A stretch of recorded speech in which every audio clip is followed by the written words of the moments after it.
Welcome back to Fantasy Island, guys. This is RW King with a week 3 tidbits and reactions. That's right, guys. We got a lot of stuff going on and popping this week, and we just want to throw a little bit out there. Not going to throw too much stats at you, but there's a couple things going on this week, and we're going to start with some big moves that happened. Obviously, we want to say our condolences to Nick Chubb's fantasy owners and to Nick Chubb. Get well, Nick Chubb. And, guys, remember it's fantasy football. In reality, this guy's a real person, and he did great things in the community, and he's a great person in the clubhouse, and a lot of people really rely on him and care for him, and, well wishes to him from the Fantasy Island crew. But talking about that, they made a move this week and today, and they re-signed Kareem Hunt. Kareem Hunt was a free agent running back that played with him from 2022, and basically last year got in a little bit of a shitter with him because he wanted to be extended on his contract, and they're like, "No way." And I think that was twofold. They had Nick Chubb. They really couldn't pay Kareem Hunt what he wanted or what he thought he was worth. And they drafted Jerome Ford last year out of Cincinnati. You know what I mean? And that guy's pretty good, man. He's a 5'10", 210-pound guy who can fly. So I think they knew what they had in house. And they're like, Kareem, look, dude, we're not going to do it. He requested a trade last year. They couldn't find any takers. This year, he hung around on free agency. So I don't really know how good he is and what he's got left in the tank. He came from a small college, he overachieved a little bit, but he was a little bit of a product of Andy Reid's offense too. So, I don't know if really, what he's gonna contribute this year. I know he's very familiar with the offense and the offensive scheme, which is probably gonna help him get some reps and some touches early, but I think if Jerome Ford can stay on the field and stay healthy and doesn't miss blocking assignments, and that's the most important thing, he's gonna stay on the field and probably produce. And, this is how the NFL works, guys. It's next man up, and these are how these guys break out and how these next stars are born. So it's curious to see how Jerome Ford's going to do. Myself personally, I would definitely have rather gotten Jerome Ford on the waiver wire than Kareem Hunt. I think at this point of his career, he's going to be more of a passing down guy, spelling Jerome Ford. But obviously if Jerome Ford goes down, then Kareem Hunt's the guy, but I don't know what he can do giving the ball, say 15, 16 times a game. Another move made this week was Cam Akers finally shipped out of Los Angeles. Sean McVay had enough of his shit. I mean, basically the guy's just he's an agitator. And he got into it last year with the coaching staff, was sent home, was a healthy scratch a few weeks. They all blew each other, kumbaya'd it, and he came back at the end of the year, did pretty good. But it started again this year. After week 1, he had 22 carries, 29 yards, and a touchdown. And I'm sure the coaching staff was up his ass like a fucking bike without a seat the next week. Probably didn't fucking react well to it, and that's probably his problem. He can't be coached. And he was a healthy scratch in week 2. And before week 3, you know what, dude, you're the fuck out. And basically got rid of him for nothing. They got rid of him, as Bombo would say, for a pizza. Because all they did was they swapped conditional 7th and 6th round picks for these guys. He went to Minnesota. Minnesota's the worst in the league in running the ball, so they needed any help they can get. They're gonna try it with Cam Akers because I don't know what's going on with Madison, but he just stinking it up. But they are definitely the worst rushing team in the league.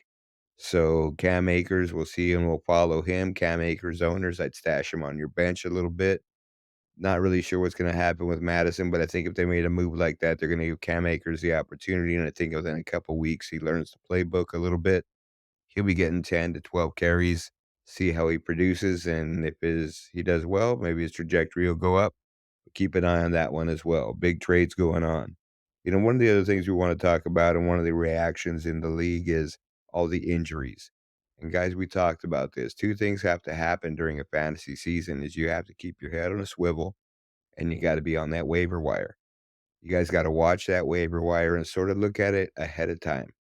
If you have guys that are even out for a game, just put them on that IR slot so you can pick up a guy because you never know what can happen the following week.